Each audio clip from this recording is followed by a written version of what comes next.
술이 인생을 망친다. 지은이 김태광. 최악의 상황 기억하기. Remember the past. 현재 상태 느끼기.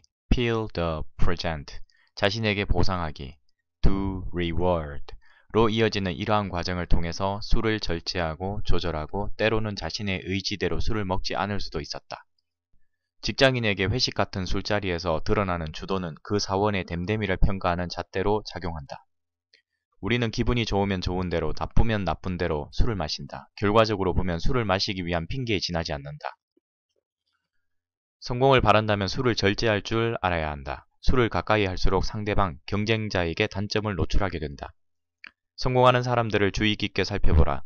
그들은 하나같이 술의 유혹에서 미련 없이 벗어나 있는 자유로운 사람들이라는 사실을 곧 알게 될 것이다.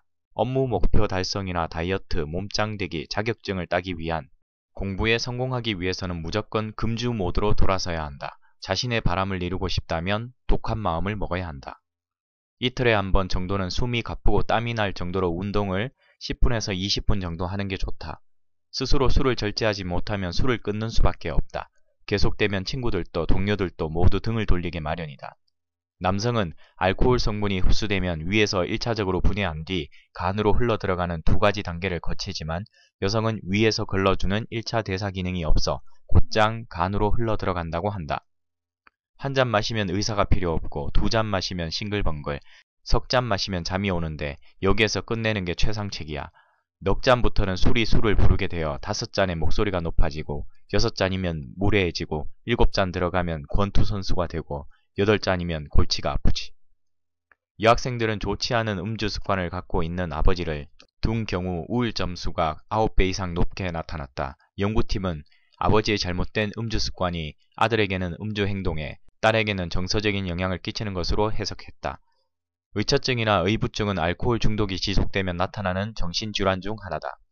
술을 좋아하는 사람들의 공통된 특징이 있다. 그것은 술 마실 돈은 아깝지 않지만 다른 곳에 쓸 돈은 유난히 아까워한다는 것이다. 지금 만나는 사람이 인사불성이 될 때까지 술을 마시는 사람이라면 그만 만나는 것이 현명한 선택이다. 뉴스나 신문의 사회면을 장식하는 많은 사건 사고는 알고 보면 대부분 술과 관계가 있다. 술을 과도하게 마시는 사람들은 지각이 잦을 뿐만 아니라 업무를 보면서도 속 쓰린 표정으로 화장실을 들락날락한다. 당연히 업무 효율은 떨어지게 마련이고 이것은 상사의 눈 밖에 나는 중요한 원인이 되곤 한다. 성공하는 인생을 살고 싶다면 술을 멀리해야 한다. 아무리 열정적인 사람일지라도 이런 부정적인 말을 반복적으로 들으면 기운이 빠진다. 숙취 때문에 쓰라린 속을 부여잡고 화장실을 들락날락하게 되면 이런 상황에서 업무가 잘 될 턱이 없다. 술병보다 꿈과 목표, 업무 성과가 더 중요하다. 상습 음주는 뇌를 호두처럼 쪼그라들게 한다. 술로 인해 수축된 뇌는 금주를 하더라도 다시 원상 회복이 되지 않는 점이다. 상습적으로 술을 마시는 사람들의 기억력 감퇴와 인지 능력이 현저히 저하되는 이유가 이 때문이다. 버트런드 러셀은 음주는 일시적인 자살이라고 말했다. 상습적으로 술을 마시는 사람은 그 순간마다 자살 시도를 하는 것과 마찬가지다. 일단 술에 대한 유혹에 흔들릴 때 가장 먼저 해야 할 것은 과거의 술로 인해 저지른 최악의 실수를 떠올리는 일이다. 술을 먹지 않은 나 자신을 쓰다듬어 주고 감사하다고 가슴 깊이 말해야 한다. 해야 할 일에 현실적인 목표를 세우고 자신이 도저히 할 수 없는 일은 거절하거나 과감히 포기하는 결단성과 용기가 필요하다. 업무에 있어서 우선순위를 정하여 힘과 에너지를 집중하는 것도 효율적인 방법이다. 건강을 유지하려면 위가 좋아야 하고 수명을 연장하려면 신장이 좋아야 한다는 옛말이 있다. 그러므로 위와 장이 가장 꺼리는 술과 냉수와 얼음을 가까이 하지 말아야 한다. 만일 의지력이 약해 적당하게 마실 수 없다면 차라리 핑계를 대서라도 술자리에 가지 말자. 그것이 바로 당신의 심신과 인생, 화목한 가정을 온전히 보전하는 길이다. 식사 등을 통해 음식물을 섭취하면 음식물이 미리 위의 공간을 차지하고 있기 때문에 알코올을 희석해 농도가 낮아지고 알코올도 덜 흡수된다. 술을 마시기 전에는 반드시 음식을 먹어두거나 건배한 뒤에 일단 잔을 내려두고 안주부터 먹도록 하자. 안주로 배를 채우면 위가 신호를 받고 이제부터 본격적으로 술이 들어오려나 보다 하고 보호막을 만들기 시작한다. 자주 술친구들과 술자리를 가진다는 말은 생산적인 일에 써야 할 소중한 시간을 심신을 망치는 데 쓴다는 뜻이다. 그는 누군가 술을 마시러 가자고 하면 평소 알아두었던 찻집이나 맛집으로 데리고 간다. 대부분 처음에는 심드렁한 반응을 보이다 막상 가보면 흡족해 한다. 어떤 사람은 나중에 와이프랑 와야지라며 좋아하기도 한다. 그와 함께 있으면 술과 담배를 하지 않고도 사람들과 충분히 즐거운 시간을 보낼 수 있다는 것을 깨닫게 된다.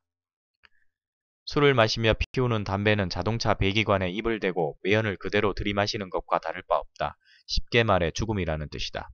술은 성품을 잘라버리는 도끼다. 훌륭한 인격의 소유자라도 술을 마시면 어리석어지고 현명한 사람도 술을 마시면 사리를 판단하지 못하며 강한 사람도 술을 마시면 나약해진다.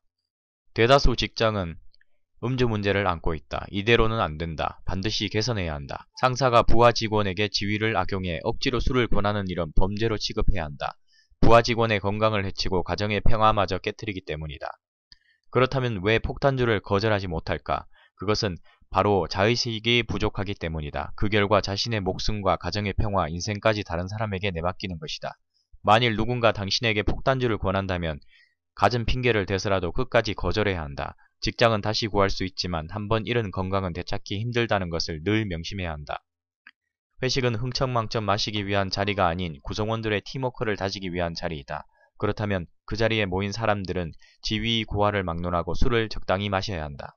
술을 혼자 마시는 일이 잦아지면 자신도 모르게 알코올 중독자가 될 수밖에 없다. 스트레스가 쌓일 때는 독서를 하거나 영화를 보자. 운동도 좋고 가까운 곳으로 여행을 떠나는 것도 도움이 된다.